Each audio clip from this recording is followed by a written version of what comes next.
Aqui é o professor Fabrício Cardoso, tutor do curso Bacharel em Teologia da EBOC.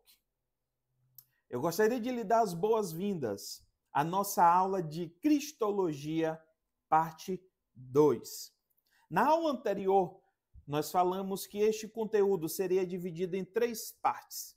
Só que, dada a importância e relevância do conteúdo, nós muito provavelmente teremos mais conteúdos para que você possa se especializar ainda mais no conceito e nos assuntos da cristologia. Acredito eu que em nosso tempo, eu falo relacionado a esse tempo ao qual nós vivemos na igreja brasileira, nunca se foi tão importante falar, refletir, pregar e ensinar sobre as doutrinas de Jesus, sua obra e seus ensinamentos. Eu gostaria que agora você acompanhasse comigo uma breve revisão para que nós possamos recapitular tudo aquilo que aprendemos na aula anterior de uma maneira bem resumida. Nós falamos que toda a obra de Deus está concentrada em Jesus. Você pode conferir a aula anterior, vale muito a pena. E lá nós falamos de maneira detalhada de que toda a obra de Deus, por mais que o homem dividiu entre Antigo e Novo Testamento, mas toda a obra de Deus está direcionada e concentrada em Jesus. Desde antes da fundação do mundo, desde antes de Deus estabelecer a criação, o Cordeiro de Deus já tinha sido morto e amolado pelo meu e pelo seu pecado. Mas por que Jesus teve que se fazer carne e habitar entre nós? Nós vimos, através dessa tabela muito interessante, que fala quais eram as ações, quais eram os holocaustos, ofertas e sacrifícios que eram necessários serem feitos para a compensação dos pecados. Nós entendemos que o homem precisava cumprir esses ritos. Porém, ele não conseguiu ter sucesso nesse cumprimento. E por isso Jesus veio para cumprir a lei e não anular, e se tornar o fim da lei. Na aula anterior, você vai ver muito detalhadamente o que quer dizer esse conceito de Jesus ser o fim da lei. Tudo está relacionado a Jesus, desde antes da fundação do mundo, desde o Éden, de quando o Senhor entregou um animal, sacrificou um animal para entregar as vestes a Adão e Eva. Tipologicamente, aquele animal já representava o sacrifício do Cordeiro. Desde quando o Senhor falou que Jesus iria ferir a cabeça de Satanás. Naquele momento, Jesus já estava sendo anunciado. E nós iniciamos um conceito de entendimento sobre que tudo que está nas Sagradas Escrituras está relacionado a Jesus. Que mesmo no Antigo Testamento, se nós formos estudar de Gênesis a Malaquias, nós vamos ver que toda a obra sempre indicou para Jesus. E uma das formas como que Deus executou essa obra foi através da concepção sobrenatural de Maria. Essa concepção de Jesus já tinha sido prometida há cerca de 800 anos antes da vinda de Jesus, conforme está escrito lá em Isaías 7,14, de que viria o Messias, de que iria nascer de uma virgem, de que nasceria em Belém. Na aula anterior nós vimos as ocorrências que conduziram o porquê eles habitavam em um local e teve que ser direcionado para outro local, exclusivamente para cumprimento da promessa. Então Jesus, ele estabeleceu a obra e o conceito de Deus. E por mais que a gente divida entre Antigo e Novo Testamento, por mais que a gente tenha a concepção ou o conceito de que aquilo que está direcionado no Antigo Testamento não tem nada a ver com Jesus, o nosso estudo, o nosso ensinamento nessa disciplina vai mostrar para você que toda a Bíblia está direcionada a Jesus. Me acompanhe na tela. Eu queria que agora você retomasse as suas anotações e estaremos dando continuidade ao conteúdo da nossa disciplina. Jesus, o verdadeiro Deus, ele aniquilou-se a si mesmo por nós, e isso não retirou a sua divindade. Essa referência está lá em Filipenses 2, capítulo do 7 ao 11. Leia juntamente comigo.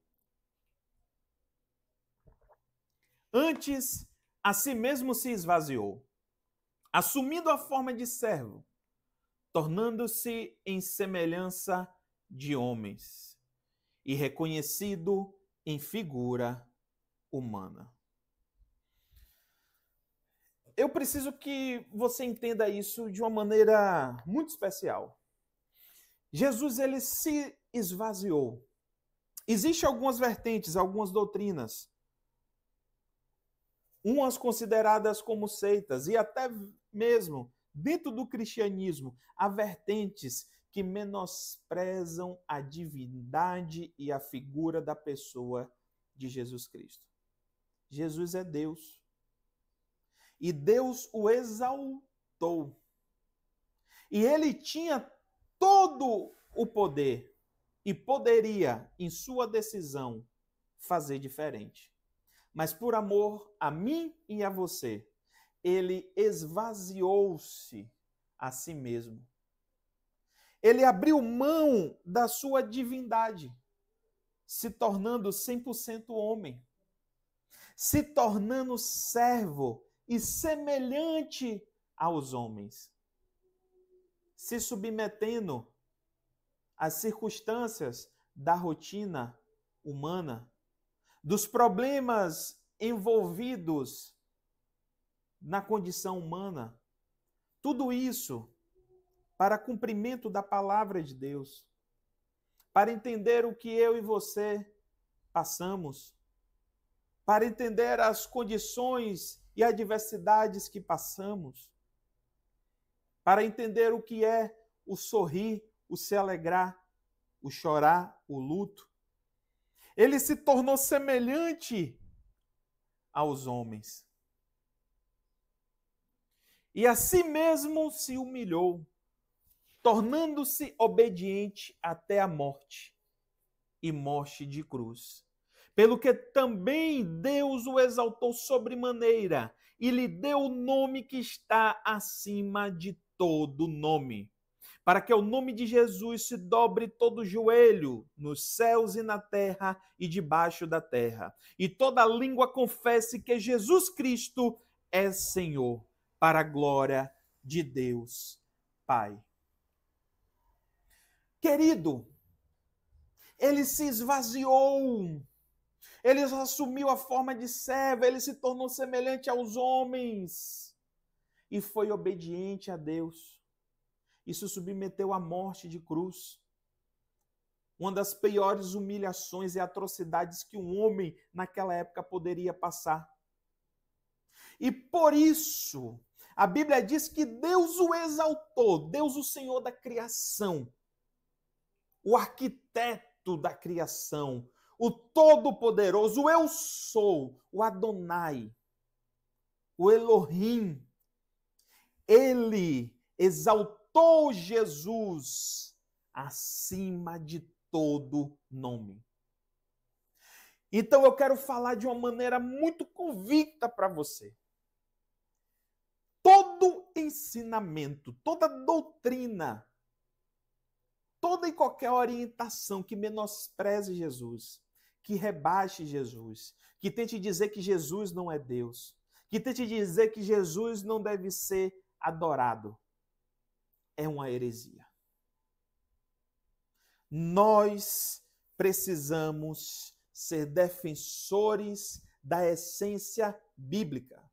Precisamos defender a nossa fé e a nossa doutrina. E para isso precisamos ter conhecimento. E o conhecimento que eu estou levando até você neste momento agora é de que Deus exaltou Jesus sobremaneira. A ciência vai dizer que tudo aquilo que se pode dar um nome é finito.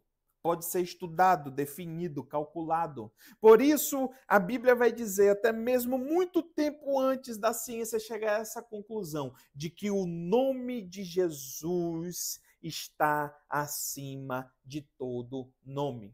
Deus exaltou o nome de Jesus acima de todo nome. Então, se tudo que pode se dar um nome, pode se estudar, mensurar, definir, calcular, o nome de Jesus está acima. Jesus é maior. Os ensinamentos de Jesus é maior. A obra de Jesus é mais importante. Então, Jesus é o foco, Jesus é a razão, é por Ele, é por causa dEle, é por meio dEle, é para Ele, é para a sua honra, glória, para que todo nome confesse, que toda língua fale, que todo joelho se dobre e declare que Jesus Cristo é o Senhor. Por isso que a nossa vida tem que estar conectada com Jesus. Não precisamos de mediadores, não precisamos de pessoas, de homens, de instituições, não precisamos de que haja outros tipos de deuses que tente nos aproximar de Jesus, esse conceito de que tem alguém em determinado local que está intercedendo por nós, que está mediante. Somente Jesus pode ser mediador entre Deus e nós. Somente Jesus. Somente Jesus. Por isso que a sua vida, o seu aprendizado, a igreja que você congrega precisa estar conectada a Jesus. Podemos fazer tudo que for conveniente ser feito, mas o objetivo deve ser Jesus. Tudo aquilo que nós fazemos em nossos ministérios e nossa igreja deve estar voltado para Jesus. As estratégias, os cultos, o evangelismo, o discipulado, tudo que vamos fazer, a música, a questão das apresentações, as manifestações em cima do altar, tudo precisa estar concentrado e conectado para Jesus. Tudo precisa estar voltado para Ele. É para Ele, por causa dEle, por meio dEle, da glória dEle.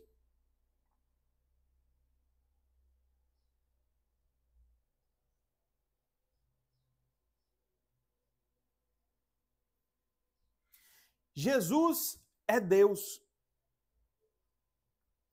A referência está lá em Hebreus 1:8. Jesus é Deus. Nós tivemos esse entendimento, esse discernimento.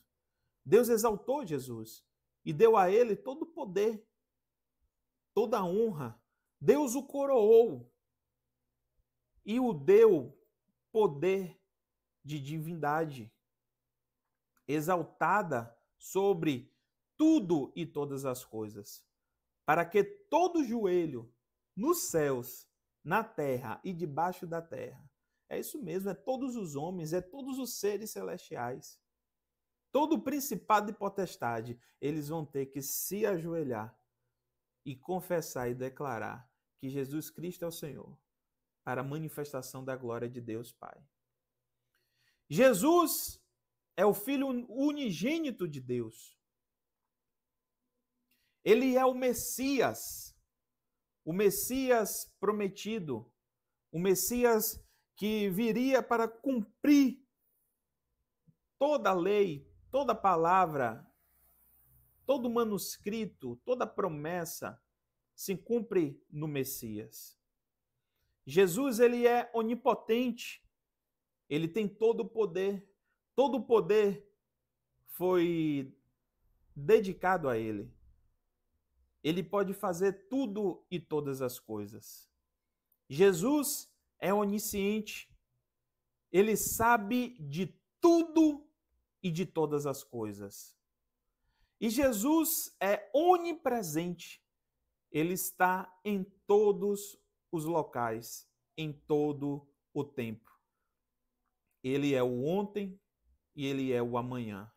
Ele esteve no passado, ele esteve desde a origem, desde a criação, ele está no amanhã, no futuro e na eternidade. E Jesus, ele é imutável. Quando nós falamos da imutabilidade, nós ganhamos referência sobre aquilo que não gera variação, que não varia, que uma coisa não manifesta-se de uma forma e depois é outra. Como de manhã ou pela manhã que você tem o sol e à noite você tem as trevas e a lua iluminando a noite. Jesus, ele não varia, ele não tem essa inconstância, essa variação. Jesus, ele é constante. Ele é fixo em suas determinações, em sua palavra, nos seus ensinamentos. Nós precisamos deixar claro esse entendimento para você, de que Jesus, ele é o verdadeiro Deus. Ele é o antes, ele é o alfa, o início, o princípio e ele é o fim. Jesus, ele é o cumprimento da obra de Deus. Deus direcionou conforme a sua vontade Jesus para vir esse plano e cumprir o seu conserto. E ele aceitou. Ele se entregou para fazer a vontade do Senhor. E ao fazer e cumprir, concluir a vontade do Senhor, passando por todas as circunstâncias que a lei previa, cumprindo todos os detalhes e ritos e mandamentos, e trazendo uma nova aliança, e trazendo uma nova dispensação. Isso deu a autonomia a Jesus sobre tudo e todas as coisas. Deus o exaltou soberanamente, enormemente, sobre tudo e todas as coisas. E o que nós vemos aqui no quadro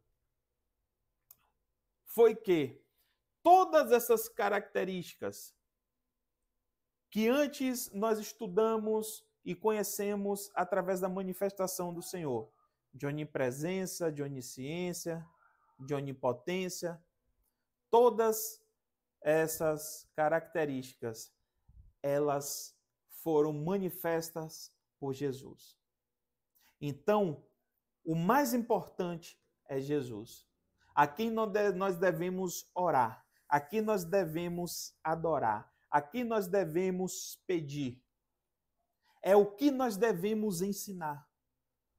Professor, o que é que eu vou pregar? Tem uma oportunidade para pregar hoje lá na igreja. O que é que eu vou pregar? Pregue Jesus. Pregue a obra de Jesus. Ah, mas eu quero ensinar sobre o estabelecimento de Israel. Muito bem. Você vai pregar lá sobre as origens de Israel. Aos pais da fé, você vai pregar sobre Abraão, Isaac, Jacó, o estabelecimento da nação, a conquista de Canaã. Você vai pregar sobre a monarquia, de quando começou, de Saul, de Davi. Não está errado. Mas tudo aquilo que nós precisamos pregar precisa estar relacionado a Jesus. Você pode introduzir e desenvolver o contexto para mostrar às pessoas, através do seu discurso, o que aconteceu antes. Mas toda a finalização de conceito e conteúdo precisa estar conectada e concentrada em Jesus. Sem Jesus não adianta.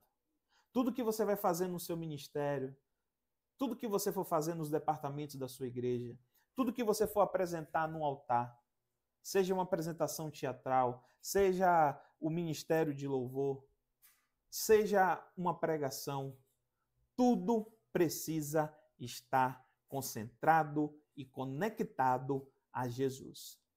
Se Jesus não for a razão, a motivação, o propósito, o porquê, o para quê, de nada adianta.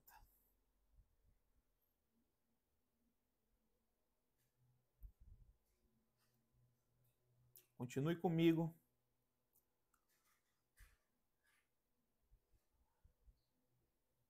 No slide. Jesus, ele é eterno. Ele não veio a existir. Ele é. Ele era. Jesus realizou obras divinas. Ele realizou a manifestação de curas, de milagres, de libertação.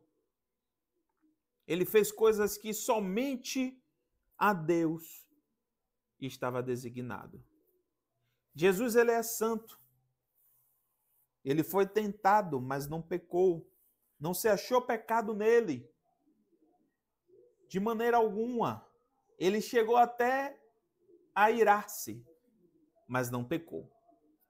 E isso é prova de sua santidade.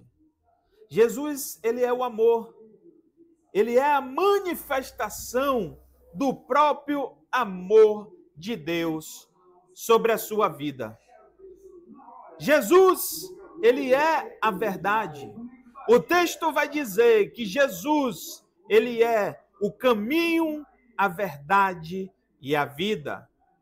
Que ninguém irá a Deus a não ser por ele. Através de todos esses conceitos, nós só temos a evidência da exaltação de Jesus.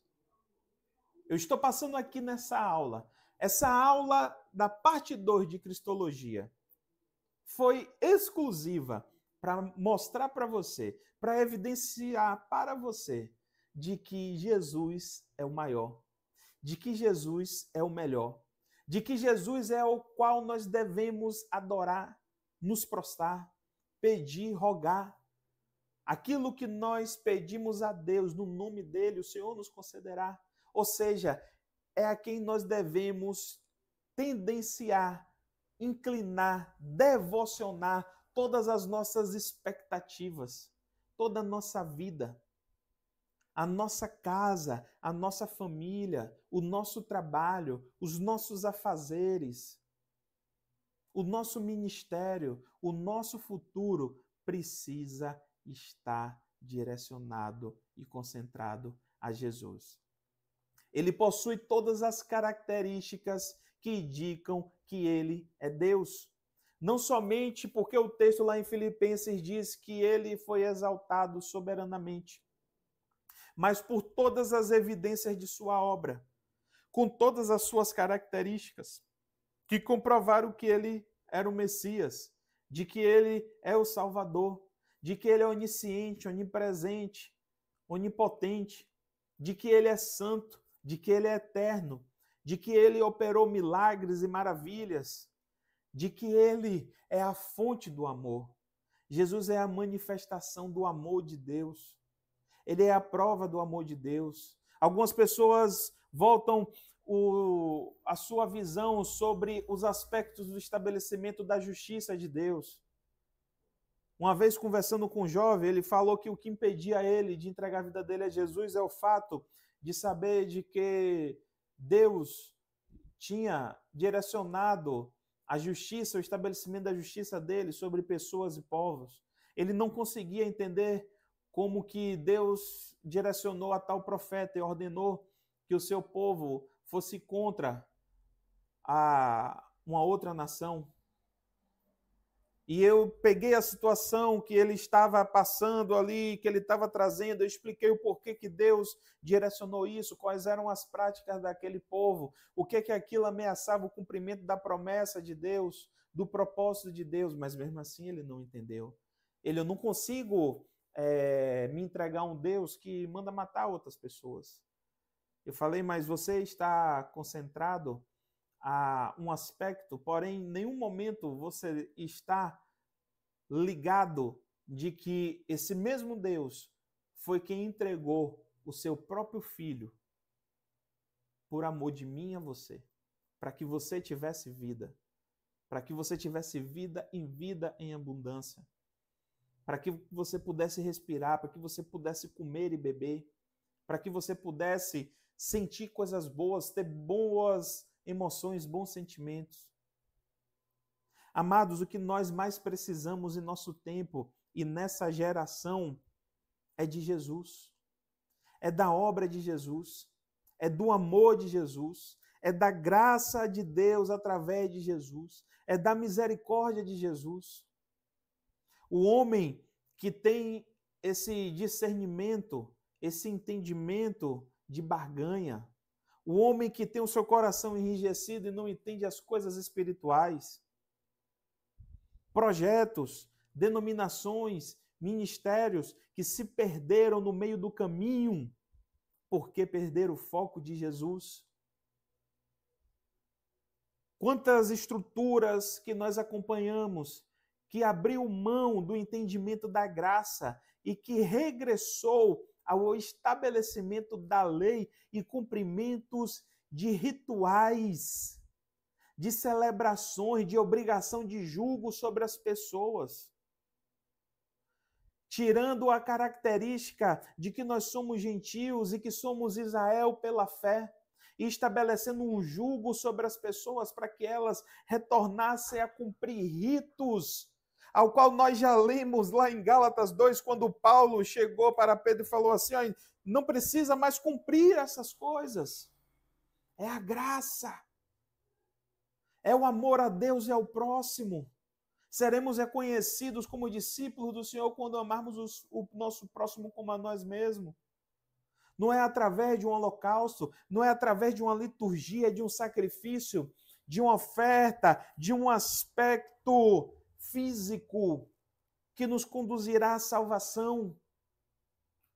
Não é o cumprimento de celebrações de ritos e de festividades que o Senhor ordenou que fosse feito, e que através da obra de Jesus é para ser continuado um memorial, mas não um cumprimento daquilo para aceitação das pessoas. Eu não consigo entender em nosso tempo uma estrutura onde, se eu não utilizar determinado tipo de vestimenta que faça referência ao judaísmo, eu não posso adentrar as estruturas. Que se eu não celebrar algumas festividades conforme o Senhor tinha ordenado, eu não posso fazer parte daquela comunidade. Precisamos conectar a nossa mente e o nosso entendimento a Jesus. Eu estou falando aqui para pessoas que estão buscando uma formação teológica, que querem um nível de amadurecimento mais profundo.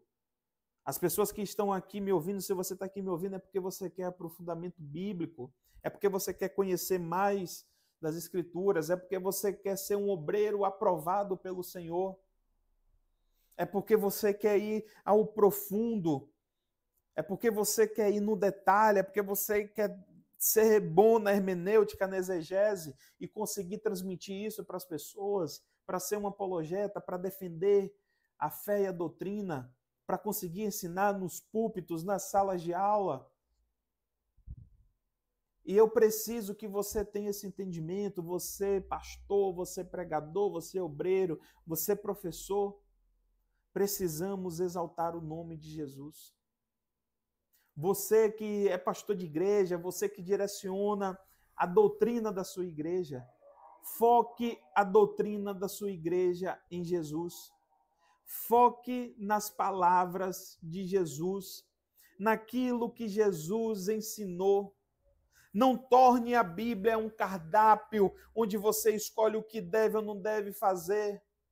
Entenda quais são as diferenças das dispensações, de quando Deus estabeleceu, desde a dispensação lá da inocência, da consciência, do governo humano, da promessa, da lei. Deus, ele fala com o seu povo de cada forma, de acordo com cada dispensação. Cada dispensação teve uma perspectiva e uma expectativa e um direcionamento de Deus específico para um povo, para pessoas, para famílias, para um conjunto. O estabelecimento da lei, e precisamos entender essa virada da dispensação da lei para a graça. O que quer dizer a graça? O que é a graça? O que quer dizer pela graça, por meio da graça são salvos, por intermédio da fé, e isso não vem de vós, é um dom de Deus, não vem de obras humanas, para que o homem não se glorie. O que quer dizer a dispensação da graça? Qual deve ser a nossa concentração de energia? Qual deve ser a nossa atenção? Ao que nós deveremos meditar? O que é que vale como lei, como doutrina, como regra? O que é que me leva para mais perto ou para longe de Deus? Se os ritos que o Senhor ordenou na dispensação da lei fosse o caminho ideal, eficaz e eficiente para que o homem se reconectasse a Deus, não precisaria da obra de Jesus. Isso é o que quer dizer que nós falamos na aula passada do que é a resposta da pergunta: o porquê que Jesus é o fim da lei? Pelo seu cumprimento e o estabelecimento de uma nova aliança. Concentre a sua energia para Jesus. Direcione o seu ministério no caminho de Jesus. Ensine sobre Jesus. Se aproxime de Jesus. Busque comunhão com Jesus. Busque andar como Jesus andou. Eu proponho um desafio a você. Você, ministro de Deus, que está passando dificuldade na sua vida pessoal, na sua vida familiar, financeira, no seu ministério. Eu proponho um desafio a você e você pode falar comigo aqui nos comentários. Você consegue contato comigo facilmente. Eu faço um desafio a você para que nós venhamos intensificar o ensinamento de Jesus em nossas igrejas, o trajeto de Jesus, as ações e reações de Jesus. Que nós foquemos o ensinamento da nossa doutrina, da nossa fé, da nossa igreja, conduzir as nossas ovelhas no caminho único e exclusivo de Jesus. Jesus que é o único e bom caminho. As ovelhas são do Senhor. O rebanho é do Senhor. Ele é o bom pastor. Nós somos supervisores. Pessoas que o Senhor levantou para cuidar, mas não para sermos dono. E a melhor forma de nós cuidarmos das ovelhas do Senhor é ensinando a elas a sua palavra.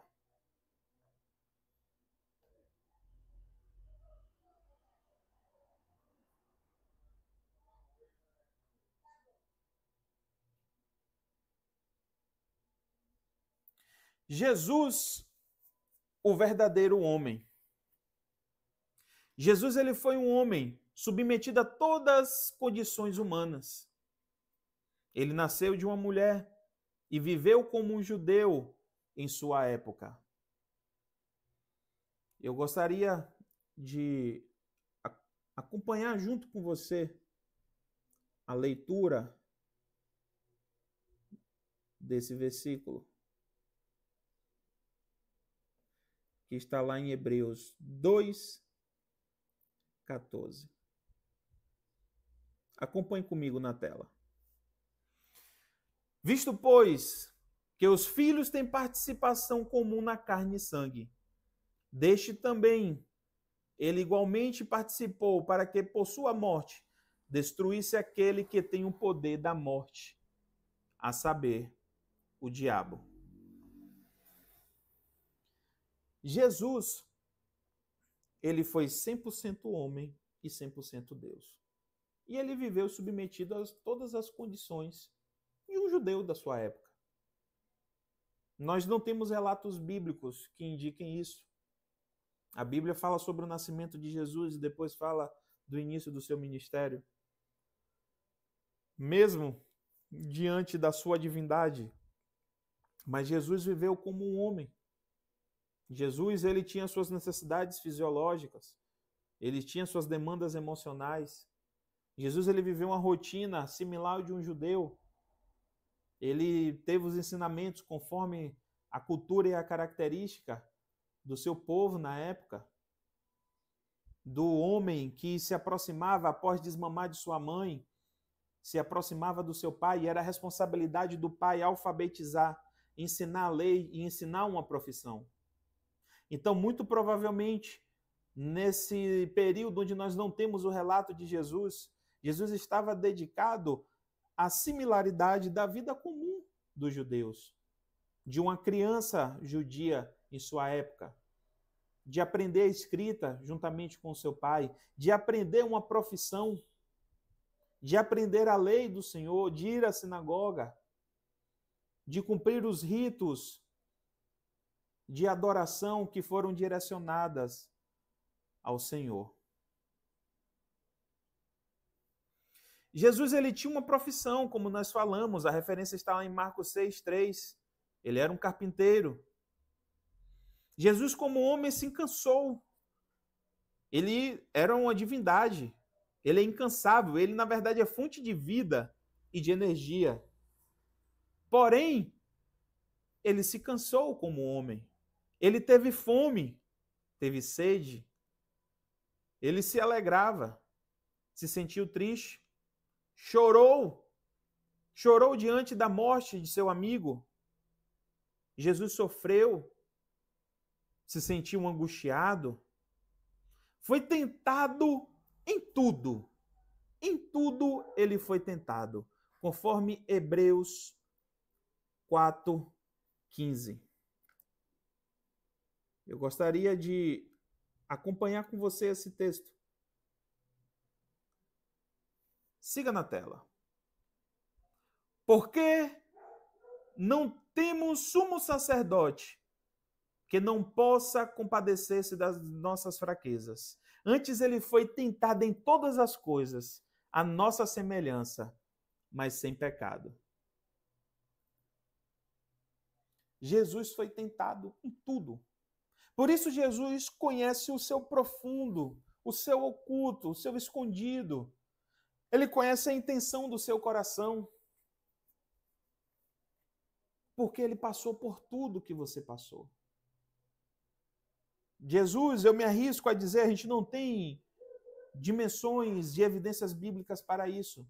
Mas todas as circunstâncias de desafio, de tentação, de tentativa de condução, talvez para um consumo de uma bebida forte, de ser tentado por prostitutas em sua época, de ser convidado a práticas carnais, de ser convidado ao pecado, da experiência do seu momento de comunhão, ter o diabo o tentando fazer desistir da obra de Deus. Em tudo ele foi tentado, mas ele não pecou.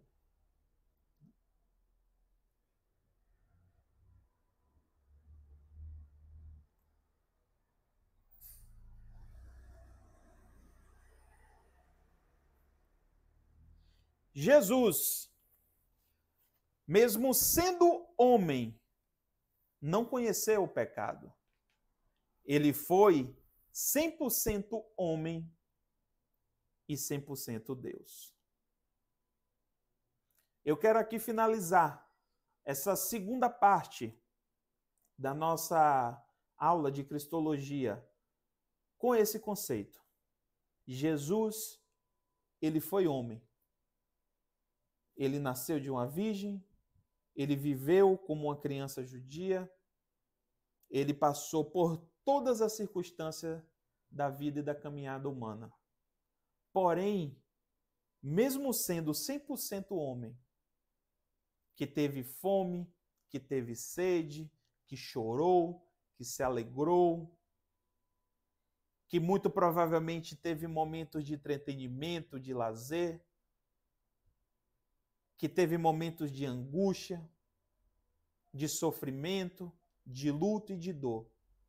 Mas ao mesmo tempo que ele foi 100% homem, ele também foi 100% Deus. O fato dele ter vindo neste mundo como carne, como homem, não o menospreza, mas sim lhe deu a condição de cumprir a lei e ser exaltado por Deus. Jesus, 100% homem e 100% Deus. É este conceito que eu quero que você grave. Espero que você esteja saindo dessa aula com esse consentimento de que Jesus foi 100% homem, 100% Deus. E é digno de ser adorado, porque Deus o exaltou sobremaneira, e que toda língua vai confessar, que todo joelho irá se dobrar e dizer que Jesus Cristo é o Senhor. É tudo dele, por causa dele, por meio dele. Espero que você tenha sido edificado espiritualmente.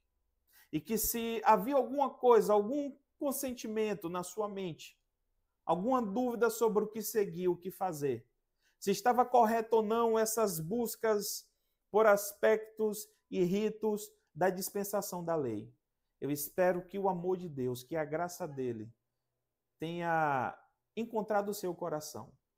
E que você saia dessa aula entendendo que você precisa se aproximar mais de Jesus, ter o caráter dele, amar como ele amou e viver como ele viveu. Continue conosco. Nós teremos a terceira parte dessa aula, que tem muita coisa importante sobre a obra de Cristo. Na primeira falamos sobre as definições do que é a doutrina de Cristo, falamos sobre a obra de Jesus. Nessa aula, nós falamos que Jesus é 100% homem, 100% Deus, que se submeteu a todas as circunstâncias da vida terrena, mas isso não tirou a sua divindade. Isso fez com que ele cumprisse a lei de Deus e Deus o exaltasse. E ele se estabeleceu como Messias, onipresente, onisciente e onipotente. E nas próximas aulas, nós iremos falar mais sobre o que representa a vinda de Cristo, a sua morte e a sua ressurreição. Eu tenho certeza que você não vai perder, que você vai querer participar da continuidade dessa aula. Então, se você ainda não é inscrito, se inscreve no meu canal. Vai lá onde está, inscrever-se. Dá um joinha, dá um ok, dá um like, dá um gostei aí nesse vídeo. Faz um comentário sobre o que você aprendeu, o que foi de mais importante e impactante para você nessa aula. E compartilha com pelo menos uma pessoa essa aula. E convida ela para vir fazer essa formação bíblica conosco. Deus continue te abençoando e até a próxima aula.